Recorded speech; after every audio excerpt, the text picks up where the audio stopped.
আসবে লিডার স্বাধীন বাংলাদেশে, বীর জনতা করবে বড় তারেক রহমানকে।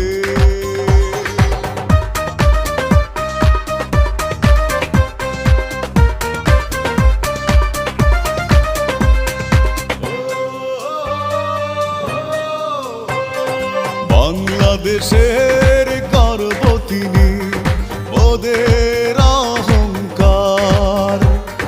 সন্ত্রাস মুক্ত দেশ করবে, থাকবে না অবিচার। অপেক্ষমান দেশবাসী তারেক রহমানের জন্য, আসবে লিডার